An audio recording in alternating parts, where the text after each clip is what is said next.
Welcome to another beautiful Friday afternoon in the Yay.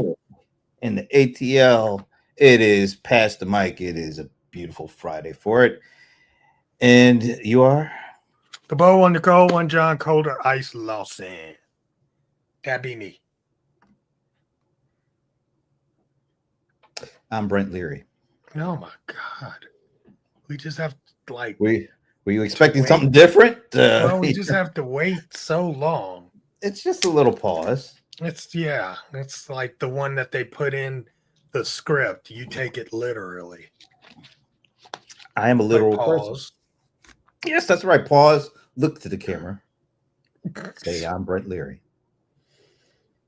That's the way pretty to do easy. it. That's the way to Yeah, do that's it. pretty easy. I don't know any other way to do it. It is. Okay. It is a We need Friday to work on afternoon. it. We need Friday. to work on you. After all these years, I don't think it's gonna happen. But look, who's here? Hey, Miss Amber. Amber. We missed you earlier today, but we are glad that you are with us right now. That's right. It is not a show without Amber, dude. It is not a show without Amber. That's right. It's not. I mean, we're just talking to each other and bloviating. If it ain't Amber in the house, Well, you really know how to bloviate, so you know how to bloviate. We actually had a good week. It's kind of funny because we both live in Atlanta. I mean, you're not even all that far away. You're at Stonecrest. Not Stonecrest. You're in DeKalb County at Stone Mountain, not Stonecrest. Yeah, I'm in Gwinnett, Stone Mountain. Oh, really? Okay. Yes, I'm the first street of Gwinnett. So I got a Stone Mountain address with a Gwinnett. Wow, that's kind of crazy. Yeah. Matter of fact, when I went to the post office, not to the post office, but to the public library to get a library card, they were like, "No, you're in the wrong place." I'm like, "No, I'm not." They were like, Amber is driving from. First of all, what is Wisconsin Dells? And don't tell us until you're like pulled over and not driving, because we don't want you to get no accidents or anything like that. Wisconsin Dells. That must be something interesting though. So we'll wait for her to tell us when she's safely not driving right now. All right. Yeah. So we haven't seen each other since January, and literally we probably live about 40 minutes away, something like that. But we did have to go all the way to San Antonio to not only see each other, but to see Amber. You missed it, and we actually recorded something. But all the folks on the early show, the Small Biz Breakdown show, we were all actually in San Antonio for an event run by Zoho. There's SMZ event. So we had an actual opportunity to record a couple of shows where we were all together in the same room, in the same place. We will put that up shortly, but it was really cool. Yeah, it was okay. Could have been better, but it was hard too because there's so many of us. We couldn't get us all in one shot. Yeah, that's what I'm about to say. We're all together, but then we had to break it up into 2 episodes or 2 separate things. But it's still good. So Amber said her best friend lives in Stone Mountain. Oh, really? Her and her husband have a homeless ministry. Wow, they're doing good work, man. That's nice. Right. That is awesome. All right, now she's safe at home. Okay, good. We are glad to hear that. Yes. So anyway, yeah, we had a chance to hang out. It was really cool. I've never been to San Antonio before. It was cool just to see some of the historical stuff like the Alamo. And went over there. Yeah, because I remembered the Alamo. So and Riverwalk, I mean, let's look. It was interesting. It wasn't like as earth shattering as I thought it was. Because you hear, well, you got to go to Riverwalk. It's nice, but it's a curb on the river. But yeah, okay. I'm glad I saw it and walked it, so I could at least say that. There you go. It's very pretty. San Antonio's low-key cool. Like you know what? And this is hard to believe. San Antonio is actually bigger than Atlanta, from what I've been told. Well, it's Texas. Everything's bigger in Texas. Yeah, but it was like a quiet, like there wasn't a whole lot going on. Maybe we were on the wrong side of the town or something. But Look, bro, you couldn't make me live there. Dang. Come on. What Come was, on. what was It's too hot. Oh, it was humid. It was humid. It was too hot. I didn't And that's realize saying it. a lot from here. Yeah, but that heat sat down on your neck, and Yeah, that was some it, stuff. it was tight. But it was a good trip. Maybe we'll talk a little bit about it later. But you know, this AI thing, Uh-huh. they might have legs. What's that? This AI thing might actually have legs. It might This actually. AI thing might have legs. It might be something that hangs around for a while. Here is my exhibit A. Okay. Do I have to look at the screen? Nah, you don't. Really I'm doing my nails. So. Yeah, we can hear the clips. Just be careful you don't injure somebody with that stuff flying all over, cutting folks in the neck. No, I know how to do it. I'm just glad I'm not around. One of your companies, Anthropic. Yeah, Anthropic. Did you see what they just paid? No, I did not see it. What they put out? Okay, I so missed the excitement today. I don't know if it's excitement, but it's definitely something. So I'll just read the headline. AI company Anthropic agrees to pay $1.5 billion to settle lawsuit with authors. If approved, the settlement would be the largest in the history of American copyright cases, according to a lawyer for the authors being behind the lawsuit. Oh, okay. This is a company that is not even a public company. I don't exactly know what Anthropic is worth value-wise. I know like OpenAI is what, about 400 or 500 billion at this point. I think Perplexity is about 25 billion at this point. So I guess Anthropic is somewhere behind Perplexity. I'm just guessing. Nah, I wouldn't say it's. I'd be. You think it'd be worth more than Perplexity? Absolutely. I know Claude has gotten a lot of play, but Perplexity has too. So I don't know. But the thing is, the only reason why I would say that is because a lot of coding and building is done with, Anthropic. I think they're both used pretty significantly at this being built on a lot. That's true, but Perplexity is a lot of people use that as well. I don't know what. Yeah, they got a definitely big user base. I don't know about a builder base though. Don't know about that, but I'm guessing they're not. Either one isn't that far ahead of the other in terms of their what they're valued at. But the fact that this company is able to pay 1.5 billion to settle a lawsuit with people who are writing stuff, and I guess they got tired of just pirating this content and said, all right, let's make a deal here. So that's a big deal. That's the biggest copyright deal in the history of America. That's significant. That says something. What do you think it says? So it says 183 billion for Anthropic. How much? 183 billion. Wow. So that's way. Well, I don't know what Perplexity is right now. I know not that long ago. Yeah, I'm going to say it's probably in the 30 billion range, maybe. Yeah, not about to say. It says Perplexity's value. Okay, so the last one was July of 25. It was 18 billion. That was what, 2 months ago? Yeah. You could probably tack on another 5 to 10 billion now. But I was like, yeah, Perplexity. That was my thing. It's like that shouldn't be anywhere near Anthropic.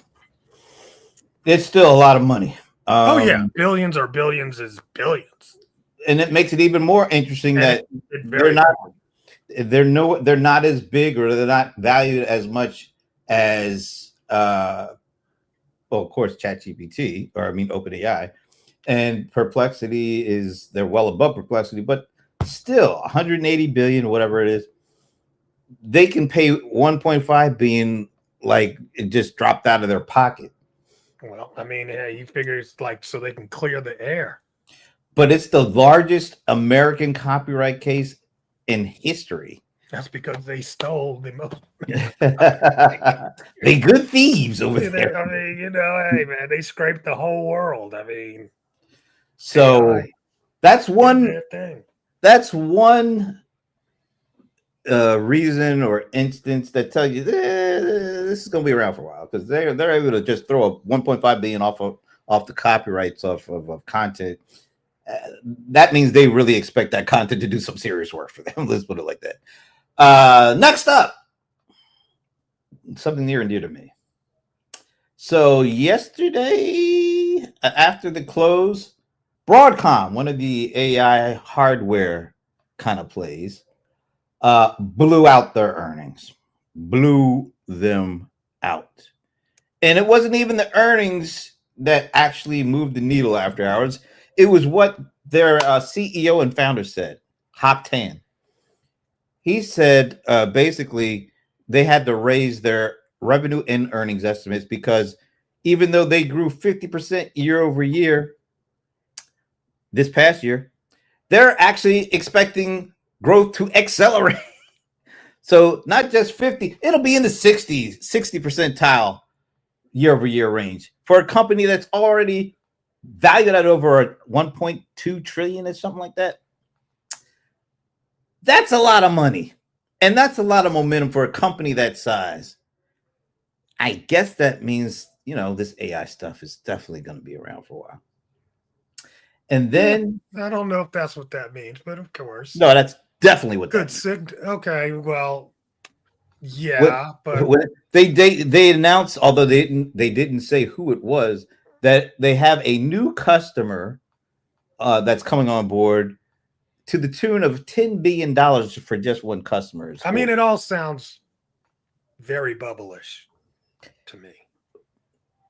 Now here's starting to sound like here's where AI bubble is starting to take its shape. Here's where it doesn't feel like that.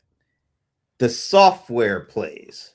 So I believe Salesforce put out their earnings, and Figma put out their earnings. Now these are all companies that are not hardware plays for AI. They are the software vendors that are supposed to integrate AI into their software. Yeah. From CRM software to all of it. They got killed. Oh, okay. I'm about to say, if they got blown out of the water, I would have been like, for real. They got crushed because their story for AI is nowhere near as good as these hardware hyperscaler players for AI. Oh, by the way, Meta also said that they're going to spend upwards of $600 billion in the next several years on AI development. So, and they don't know what they want to do. They got the money; they can afford to not know. Yeah, they can. They going back and forth on this AI thing. So there's just money all over the place when it comes to the hardware AI. But when it comes to the vendors, the software people, they don't know how to tell the story yet. They don't know how to show the money people that what they're doing is going to be easily monetized, which is kind of an interesting thing. So in my usual analogy, the folks selling the picks and shovels are making a killing. The folks who are trying to use this AI stuff to make some money, it ain't happening for them right now. When do you think it's going to happen for them? When they get some results. Why aren't they getting results now? This has been going on for a couple of years now. I don't know. I really don't know. I don't know what they're doing with it. But I know they're making a whole lot of noise and not a lot of results. So. Adobe is a company that everybody knows. They make tools that help creative people make stuff. I know they're getting challenged by the likes of Figma and what's the other one that Canva, whatever it is. I think it's Canva, right? Mm-hmm. Canva. Mm-hmm. But none of those kind of companies are telling a story on the AI side that is exciting the folks that invest in stuff. What, like Canva? You don't think is? I don't think so. I don't know exactly how they're going. Are they public? I don't think they are. But the ones who are public, like Figma, who just went public, and of course Adobe, they're getting slaughtered. Look at Figma's stock. It just came on board about a couple of months ago, went up to like 120 something. I think it might be very close, if not under 50 at this point, and it's only been like a little over a month. Adobe has been in the toilet for like the better part of a year and a half. I think they're down like 30% year over year. Salesforce, I think they're down about 35%. Figma, like we just talked about, they're getting killed.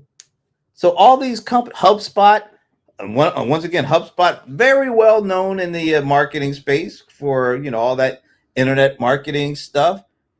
They're down like 40% year over year. So all the software focused companies who are leveraging AI in their products, they must not be telling a very good story, a monetization story. I just think that,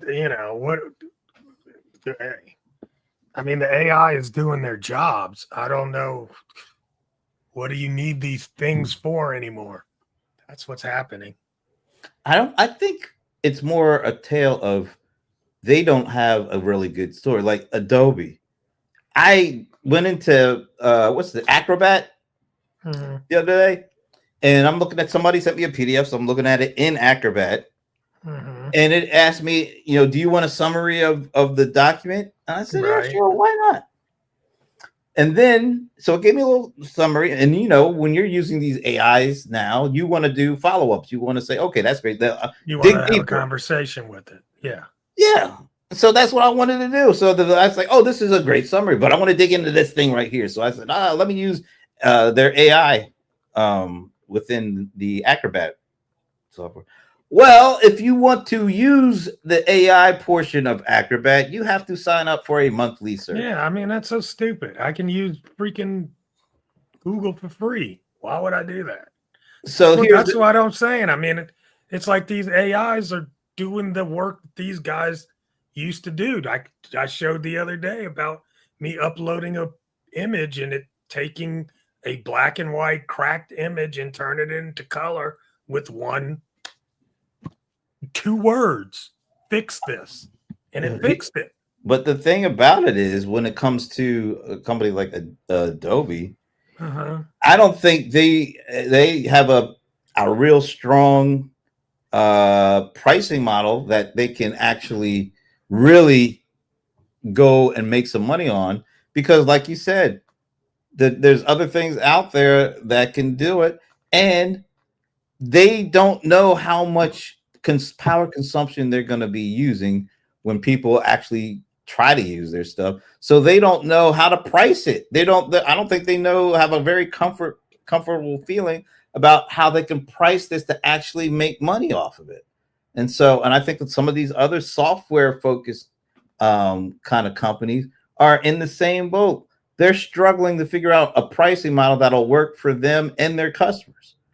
Whereas these hardware folks, you got to pay for them damn chips. The chips are the chips. The chips are the chips. Yeah, we're not going anywhere without tires on the car. You need the chips, like the tin pan folks in the 1849. You need them tin pans. But I mean, the concept of what Adobe did was AI. Anyway, they've always been AI. It's consumer level AI now that's disrupting their markets. I think that's partially right, because there's like multiple services. Because let's face it, Adobe, you can do a lot of stuff with they got a lot of stuff, but these individual companies that can do a piece of here and a piece there, and they're coming up from the bottom, and they're already cheaper than Adobe was before all this stuff happened. So I think Adobe has kind of priced themselves out of certain markets because they're trying to figure out, well, what can we give them to make them pay more money when they were already paying a lot to use the damn service, and now you want them to pay more for the AI? That's a hard sell, man. That is a really hard sell. And I think Figma is starting to find that out too. People, let's face it, I don't think people really want to pay extra for AI.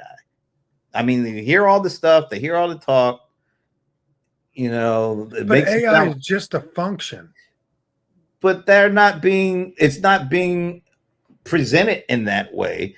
Everybody is talking about AI and it's not coming at it like some companies like, Zoho. they didn't really talk about AI as a standalone thing. They talked about, oh, it's just going to be there. In the bet, and Raju said it himself. Raju was the chief evangelist and one of the leaders of the company, where he said the best AI is the stuff you don't even know when you're using it. You don't even know it's AI. Whereas all these other companies are leading with AI like it's some separate right. But thing. see, that's what I'm saying is that it was always AI before that. So there was AI. Of course, there's AI before. No, but I'm saying Adobe, when you used to make an image and upgrade an image in Photoshop, that was AI. They weren't calling it out. But we didn't have a consumer facing AI, but that was what we were doing. Yeah, but that because they would package it up and called it Photoshop. But because it's consumer facing, I don't think it should be just them getting called out, but they're just an example. But a lot of them, they're an example that said basically, oh, now we've got AI and we're going to make you pay for it, as opposed to the Zoho approach is we don't even want you to know that you're using AI, but it's there. That's a whole different, and you're not being charged extra for it using AI. Know, it's the new. I don't know how to make it understandable for people, but if you ever use Google, that was always AI. There was a spider that would actually crawl a site, and then they would index it with AI. That's always been AI. Yeah, but the difference is we had to learn how to speak Google in order to get the results that we wanted. Whereas this AI, you're supposed to be able to speak in regular but that's language. That's a new form of AI that came in with the transformer. Once Google created the transformer concept, and it turned everything into tokens, that advanced AI across the board. So if I make an advancement in visual AI, all the AIs suddenly have that advancement. Well, it becomes new to the end user because they didn't do any of that stuff. They weren't faced with all it. Like you said, it was all done under the hood. But now, because of ChatGPT and all the other ones now, people are getting used to talking to this stuff. So it now is being presented to them like it's something completely new. And well, it kind of is, though. I mean, because we went from modal to multimodal. I think it's just the interface is newer than the actual what's under the hood. Right. Like they weren't able to talk to it. It did what they wanted. That's what I'm about to think. Yes. So remember, we used to have AI where we could talk to it, right? So that was Siri. But you had to speak the machine language. You could speak regular. It was as dumb as a pile of rocks. But I'm just saying it did have speech recognition.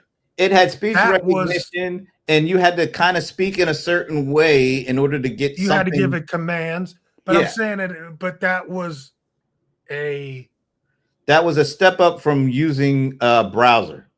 But no, that was a division of AI. So we would have speech language over here. It wasn't conversational AI. You're right. It wasn't conversational. Vision over here. We would have video over here. We would have image generation over here. All of those were different towers. But the actual thing that really pulls it all together is a natural language interface, which you can use. The actual thing that brings it together was the creation of the transformer. Like I said, natural language. Natural language. That's the bottom line, because the transformer had to actually be able to transform all that gook in the back to something that makes it easy to have a conversation with in the front end. It doesn't matter what it is. Not totally, but okay, we'll go with that. That's ChatGPT. That was after the transformer. After the transformer, somebody put a chat bot on the front of it and then said, okay, now we can transform the chat into a programmable language that the AI would understand. But even the chat-based interface was not being able to have a regular verbal conversation in which it's not just me giving it an order and then fulfilling the order. That's not really a conversation. That's just, I need this, you give me that. What's a conversation is we like what we're doing here, going back and forth. We don't know what the other's saying. We don't until they say it, and we respond, and because we're able to respond, we're able to take in what each other is saying, and then give our response in a natural language format, which hopefully Amber can even understand because it's natural language. It isn't anything that's some that kind was of ChatGPT. Yeah, and that's what ChatGPT brought to the game. But all of that that was the standalone that people are so used to. But now, how do these companies integrate that into what they already were doing or already were offering? And then they're scared of it. They don't know, but they know but what they're trying to do is make you feel like you need to pay additional money just for that. It's not going to. And I don't think that's the way to go. And that's why I think these software companies that are in like things like creating content or doing CRM or whatever, they're having a hard time figuring out, well, how do they put it in, but how do they get paid to put? I think they have a hard time of really figuring out what do they bring to the market anymore. I think they bring something to the market because it's not. I know they do. Yeah, and it's not just AI. It's like all the data that's in their applications that can help the AI be more successful. They have some of these systems have data that you just can't get anywhere else, and that's what drives this AI. Like when I get front office, back office, like ERP information, like process, like like what we did this week at Zoho with that Bonnie product, all that interaction, all that information that was going back and forth, they captured all that. That's stuff that can help with decisions, with ideation, with right. But I'm saying, what does Adobe have that's akin to that? Well, Adobe has a couple of sides. They have their document cloud. I think they still call it that. They have their creative cloud. That's all this stuff like Adobe Premiere and Pro and all that. And then they have their experience cloud, which is all the enterprise marketing kind of stuff, which includes data analytics. That all the websites and all the sites that are using Adobe stuff creates tons of data. They then use that data to try to figure out which one of these buttons converts better than this. So there's a lot of data that's being but I mean, locked in. I get. I mean, but what's so? I don't know. I get it. I see what you're saying, but it just doesn't seem like that's data that I can't get elsewhere. No, you really can't, because I can't get their data. That's the point. That's the point. But I can get that kind of data elsewhere. But getting that kind of data and having the actual your data, which then could be you train AI on your stuff, you're gonna get a little bit. You would hope, at least, you would get more accuracy from the AI if it's your data. Paying you for that. That's what they're trying to get. That's what they're trying to accomplish. But that's what I'm saying. But I mean, that's stupid. Nobody's going to pay you for that. That's not stupid. That's not going to work. At the enterprise level, it might work. Like it might work for 15 minutes. No, because once it gets out there, because here's the thing: once something's out there and it's housed on somebody else's computer, then it's no longer. That's why Salesforce closed off Slack, because they didn't want that. All those collaborations, those interactions, all the stuff that could lead to better ideas, better products, better services, they closed that off, so it couldn't be used in the public domain. And you're seeing like what Zoho did, because they are also a closed system. You can't take their stuff and put it out into the public domain. I think that's what a lot of these companies are banking on. They're trying, but it's not going to work. I think it's going to work. They're going to have to figure. It really won't work. If I think it will work. If I can see it, you couldn't see it though. The computer can see it. If I can't see it, then why are you going to charge me for it? Your data will be closed off. That's the whole thing. Your data. I'm not talking about. I get my private data. I get that part. But I'm saying the aggregated data that you get from all of your different customers, and then you make these assumptions from this aggregated data, right? And then Right you now, do that's what it what is. with it? You put it in a white paper or some shit like that. No, you don't put that in a white paper. I hope not, because that then that all of a that sudden, defeats the whole purpose if you do that. exactly. That's why I think a lot of employees at some of these huger companies are kind of afraid to use some of this stuff because they don't know if they try to use ask a question to the ChatGPT and they mistakenly actually put some of that proprietary data in there and then it gets out. They're afraid to go get fired. That's why a lot of people are afraid to use it. Here's what's going on in the e-com world, which is very similar, right? Okay. It's like Amazon is making their website not seeable to AI browsers, right? So all of this talk about, AI is going to be able to do shopping for you. Like, oh, I want to find, the best cell phone at this price with these features. It would go out there and scrape the web and look for that product and bring it back. So they're making it so that you can't get that data from Shopify. Shopify's putting up guarded walls. Amazon's putting up guarded walls. And I can see everybody having these guarded wall silos at some point. Right? That's been the case. But it's going to what's going to end up happening is going to totally defeat the purpose. This is not new. I know it's not. Recorded tech history. Relational databases are the things that create silos. That creates application silos. It creates data silos. It even can create process silos. It's very hard to have data if you're especially at an enterprise level and you're using like 150 different applications to run your business. There's a hard way to actually aggregate all that stuff because a lot of them were built to keep their stuff proprietary. So it's that's not an AI specific thing. That's a data privacy and data ownership thing that unless you crack that nut, even all the stuff that we're talking about won't matter. Well, here's the thing. I think it'll break out. It'll break you remember AOL, right? Dude, what was that sound that went with AOL? I can't even remember that stuff.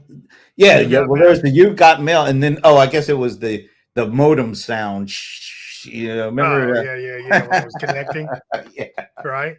But you remember, it was this fight between AOL and the internet. Almost, AOL wanted to be your internet, right? And so it's like, hey, you would log into AOL. And then they would pull all the stuff off of the internet and put it in, like little pages or whatever for you so that you could find the stuff. And then it broke out because people would want to get to this one thing. And then I remember AOL would give you this warning, you're leaving AOL. This is the wild, wild west, and it didn't work. You remember Yahoo used to be that way. All those kind of things. Emails. Right. Remember the search engines back in the day? What was that? Netscape. Yeah. Well, there was Lycos and there's Netscape, all those. And so they all had their own data, right? Right. And they all wanted you to use them and nobody else. So they tried to lock you in. And then, but people want variety. They don't want to use they don't want to use just one vendor for everything. I kind of go back and forth with this, but I remember, at first was Netscape and then Windows Explorer came in and kind of overswept them. And then remember Yahoo was the king for a long time. And then Google came in from nowhere and just completely obliterated them. And it's very hard for any one company to keep it together forever. I mean, things happen. So take that to these companies we're talking about. I think that's their part of their biggest challenge. They don't know how to keep it together forever. And I don't think any company can. Even like Amazon. Amazon is really still absolutely the boss. Google is still the boss at what they do. And they found a way to evolve, which is you got to give them credit because a lot of companies that are in those same positions, they aren't able to evolve. And it takes some. If we were talking about Google 2 years, maybe 18 months ago, I don't even know if we would have felt that way. Oh, people were thinking it's over They're for done. Google. I Yeah. know. Remember when they were They doing have that? really killed it. Remember when they were doing that, getting rid of the third-party cookies, and everybody's like, "Oh, that's gonna kill them." Oh my gosh. Nobody even talks about cookies anymore. Wow. What a old school kind of wow, that's a good one. Cookies. Yeah, Nobody even mentions cookies. Remember, that was all we were talking about. Oh my God, Right. when are they going to do it? And remember, What are they even going to do without cookies? in Google came out with that. What was the name of that alternative thing they were trying to push? I can't even remember. Like they're going to get rid of cookies, and they just so happen to have an alternative they wanted to offer up. And like none of the other tech companies were like, "No, we ain't using that." Yeah, yeah. And then all of a sudden, that's crazy. Nobody's talking about cookies no more, and they're still there. I mean, That's- almost every day I go to a different website, and they always ask me, my permission. So the cookie killer just went away because people usually would opt in anyway if they were given the choice. So you gotta give it to like companies like Amazon. Let's see, who are the other companies? So you got Amazon, who's been running commerce forever. You've got Google, who's been running search and a number of things, actually, when you think about it. Yeah. They've been, those two have been able to evolve. Oh, we didn't talk about that though. What's that? That they are not breaking up Google. Oh, that's right. That's gone away. It has gone away. Wow. That's like unleashed the jackals, man, or whatever you want to call them. What is it? Kraken. Unleashed the Kraken. Because I look at a lot of this investor kind of stuff, and they were like all over them as soon as they had. You get into Google now. There are no constraints. You don't have to worry about anything because all that. Although a new antitrust suit came up, I think it was for Google just today, somewhere in Europe. They just want to get Google. I mean, I don't know what the hell's going on. It's so powerful. That's true. That's true. It's just like Amazon is. Do you know of any other kind of company that those just two owns the space? Like owns the space. Like I could say software company. Yeah. They're also a hardware company. Apple's been. I was about to say Apple. Yeah, you got to give them their due. I mean, they're still although the total Android market is bigger than the Apple market, but that's multiple companies that are doing Android, not just one when it comes to actually creating the phones and all that stuff. And I don't know any, well, I'm not going to say any, but I don't know any, well, yeah, I could say that. There has been very few advancements in Droid phones that everybody copies. Okay. Whereas Apple makes an advancement and everybody copies it, even the droids do. Yeah, that's true. Well, it used to be kind of the way that people looked at the mobile phone market between Apple and Android was Apple is for the folks who really appreciated the user experience. They weren't trying to develop stuff. They just wanted to use something and make it and have it done easily.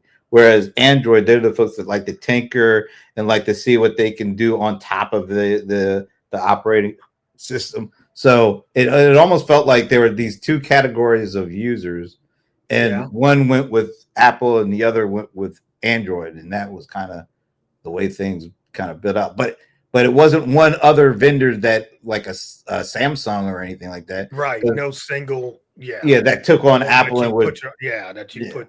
Not at all.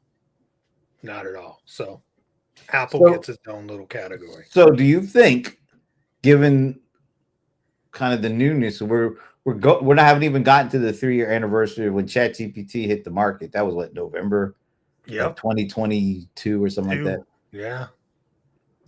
Do you think they can hold on and be that kind of company? Possibly. Because here's what I'm seeing in this AI landscape. It's like at one point, I think we were figuring it was going to be like winner take all. Right. And here we are We're talking about AI. We're talking Open AI. We're talking about Anthropic. We're talking about Perplexity. We're talking about Google, and each one of those They have are they have their own lane almost. It they feels like. always have their own lane. Yeah.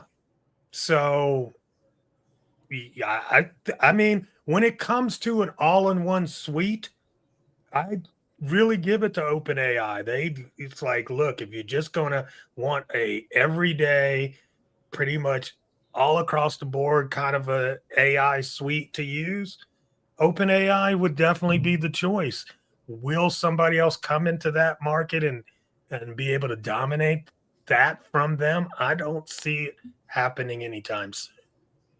It's like they're the general purpose Yes. use, whereas all the things like the stuff we saw at Zoho and some of these other, they're specific use cases that are mostly related to how people use them from a business perspective. So you have those folks baking it in, and then you have like the general purpose chat GPTs. I think Gemini, if you're going to say who's going to be among the winners, I think you got to say, once again, Google with Gemini is definitely one of those. Yes. And of course, you got like a company that a lot of individual or small business don't look at, but companies that are like big companies, they all look. Oracle is a huge winner in this stuff because they go from, they call it bare metal, so they're working at the data center server level all the way up to the application level where most people. So they have a company. They're like one of the few companies that can literally talk about data center, data server, server level, general AI level, application level, industrial vertical level, whereas nobody else. Not well, Microsoft might have a case, and Amazon actually might have a case too with AWS. Those are the only companies that can say they play like at all levels of this stuff.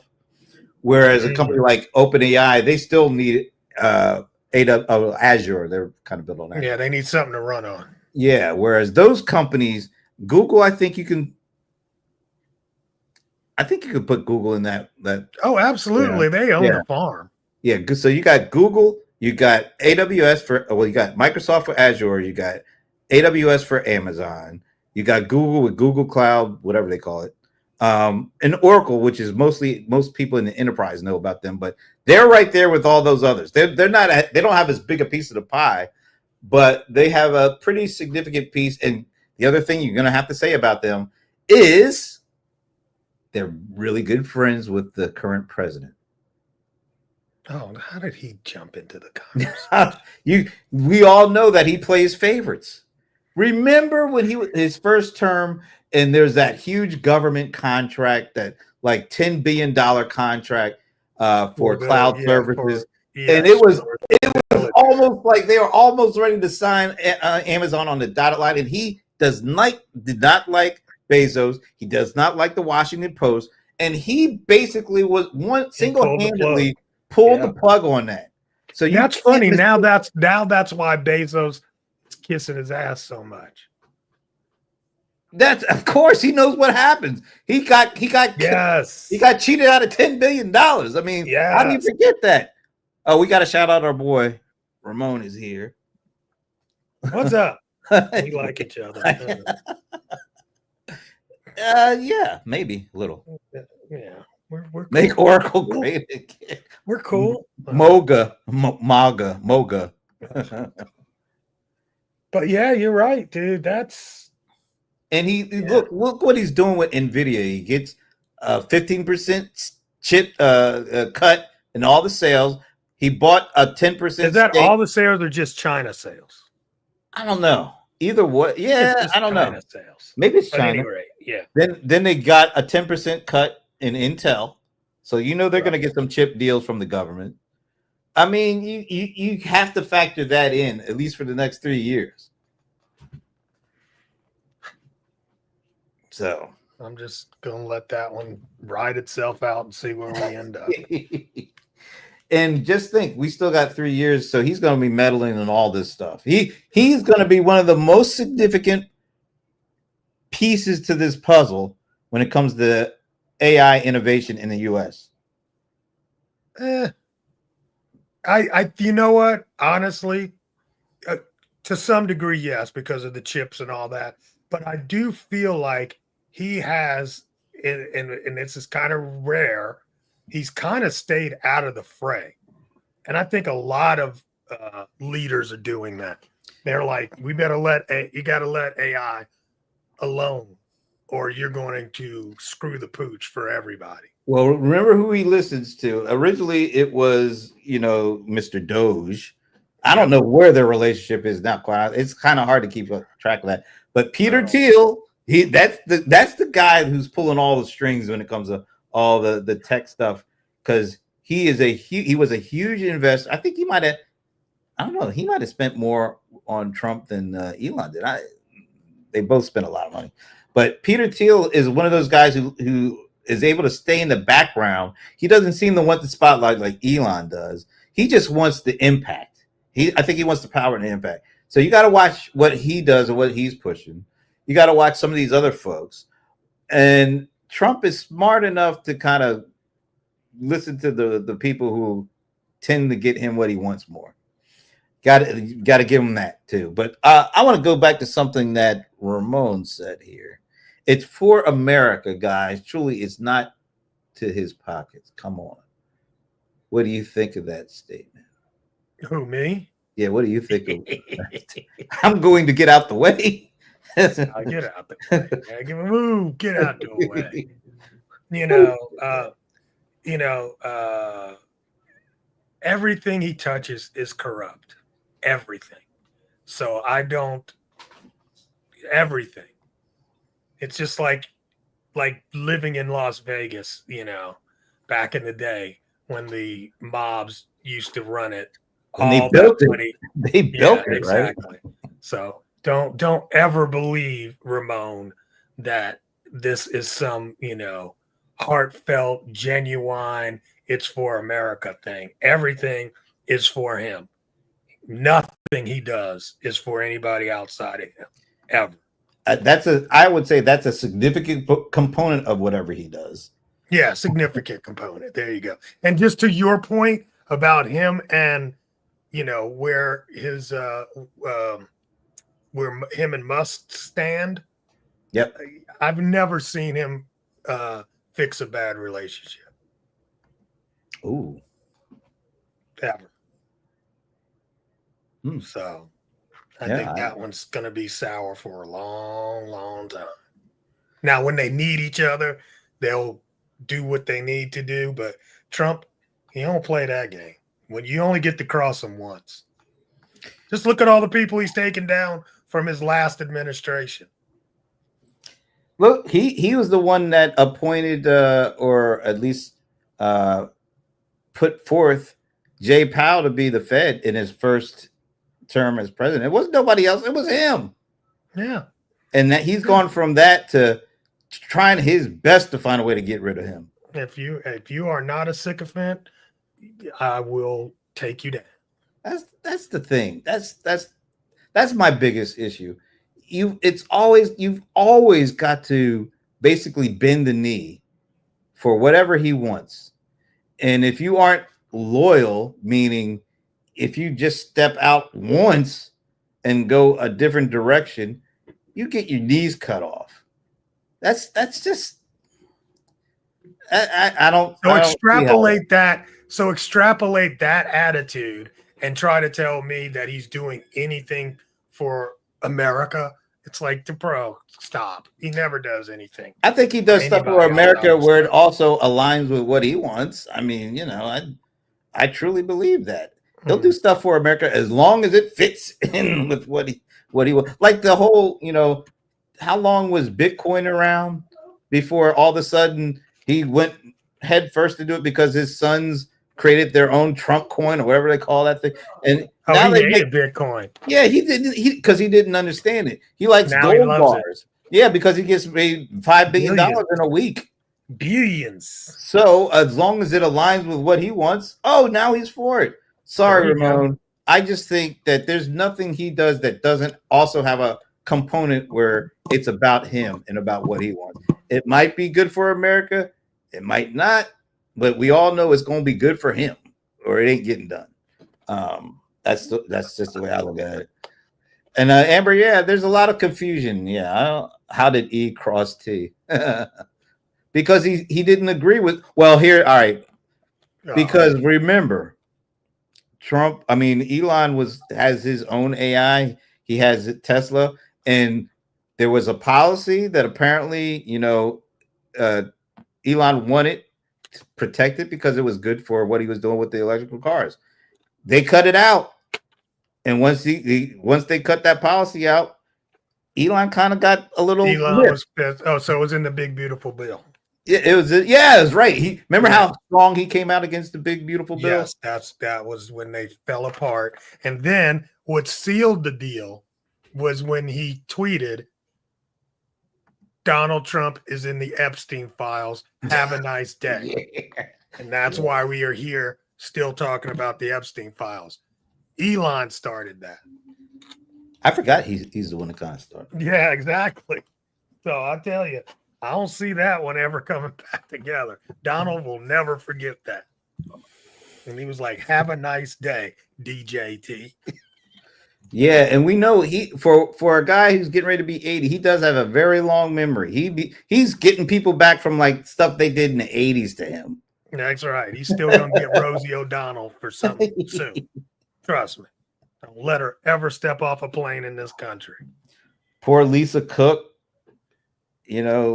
She's a pawn in the game, if you ask me, because he wants to fire Jerome Powell so badly, or at least be able to put people on the board that he knows are going to vote whatever way he wants.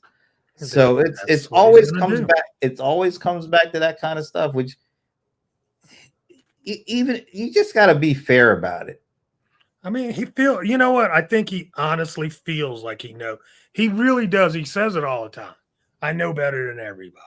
That's just him, just in general. And especially when it comes to things like he thinks he really knows well, like the economy. Yeah. It doesn't matter if like economists who got PhDs and all sorts of that, he doesn't care because he thinks he knows more than those folks. Well, I'll tell you, he's probably made more than them. I think you're probably right. It's one thing to study it. It's another thing to actually live it and do it. But it's also I do have to give him credit on that part. Well, when you get 200 million or whatever it was, I'm about to say he got a lot of credit. I don't know how many PhDs got $200 million when their parents died. That might make a bit of a difference. Also, it definitely did, but he could have lost 200 million too. Well, he did. He went bankrupt 3 times. I mean, so he has a lot of experience in that. But it's just, he takes a lot of credit for things that he had nothing to do with. That's my only thing. Isn't that the norm though?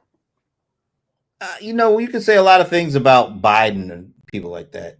At least he didn't run around thinking he knew like the most everything about the economy or this or that. What has he ever said? I don't know this, or I don't know anything about that. It's always I know more than everybody else. He never says I don't know, but he does a tap dance where he'll say, we're working on that, or we're studying that. When he's got an I don't know answer.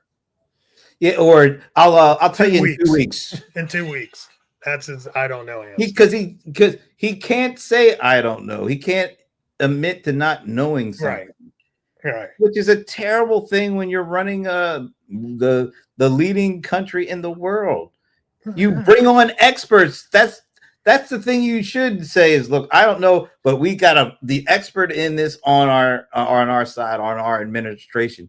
And then the guy, the person, guy or gal will start talking about what it is. And next thing you know, he's fired because he said something that you didn't agree with. That's just not a good thing. I don't think that's a good thing. Well, yeah, that's the way this cookie is running right now. So that'll be the next 3 years, bro. That it is what it is. Let's see. I'm just looking at what Amber is saying here. I can't disagree. I think Yeah, but who doesn't? that's true, but he's really good at it, so you got to give him credit. Yeah, well, there you go. You got to give him credit for that. There you go. There it is. All right. I think we're done. Yay. I think we're done. We beat That was that a good show. Well, thanks to Amber and Ramon And Ramon, coming through. thank you guys. It does. Amber, God, I wish. You ain't saying nothing that any of us would disagree with. I wish. You know what? Even if you like the guy, you got to admit it's exhausting keeping up with all this stuff. It is definitely exhausting. It's so tiresome. I knew it was going to be this way. It was so obvious it was going to be this way because at least during his first term, they tried to have some, what do they call them? Like some Republicans that were still really knew how to try to get through and kind of get things through without breaking laws and stuff like that. Once he won the second term, don't care. Yeah, he's got a whole bunch of sycophants. Nobody willing to say, sir, you might be a little off on this one, because they know they're going to get fired if they do that. I mean, you're going to be let go. Yep. So and trashed in the professional community, completely just destroyed, decimated. So, and it doesn't take long. Look, the CDC lady, what was she in there? Like less than a month before? Oh my God, those people. We're not getting into. We're not talking about RFK. That's too. No, don't talk about him. I want to have a decent weekend. I don't want to be thinking about that. He drives me crazy. Anyway, we appreciate y'all hanging out with us and doing whatever we were doing. I'm so exhausted. I need a nap. Yes. We will see you next Friday afternoon, folks. Enjoy the weekend. Peace, people. We will try to as well. See ya.